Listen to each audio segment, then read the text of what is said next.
Hey, what's up everybody? We have the Goodridge stainless steel brake line kit for the 10th gen Honda Civic in front of me right here. We're gonna show you what comes in the kit and why the heck you'd wanna put it on your car.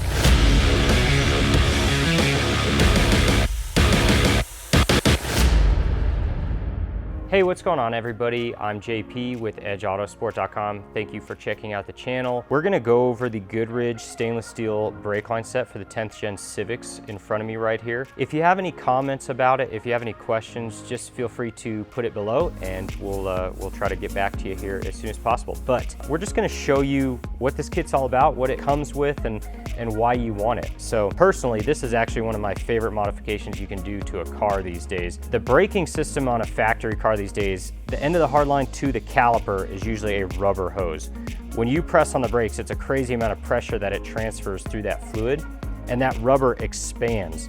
And what that does is it takes the pedal and makes it feel mushy. It doesn't make it feel very direct and doesn't give you a very solid positive feedback in the braking system. For your grandma, might be awesome in her nice Cadillac, but in our cars, it's gonna be much better if you can feel that brake pedal, especially if you're ever going to the track or in any sort of high performance driving situation. Even on the street, honestly, even on the street, I really love this mod. It's such a better feel on the car. So we'll start with the lines themselves. Goodrich actually has these labeled in case you get confused. It says like RF and LF for left front, right front. So it's impossible to mess up the location. The stainless steel is what the major difference is. The stainless steel and all the coating and everything and all the inner tubing is not going to expand as you press the brakes, or it's going to expand significantly less. The pedal isn't going to move nearly as much. So that's all due to this line construction here. The fluid moves through it without expanding outward. It just goes straight to the caliper. All these little brackets are going to be factory locations. So this is going to fit on whatever bracket is on the car in the factory location.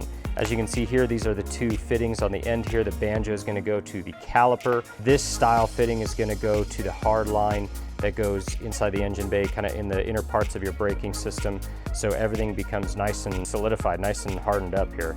So that is the line. It's going to come with all this hardware right here. You can see the crush washers are for the banjo bolt sides. Comes with new banjo bolts to put into the caliper.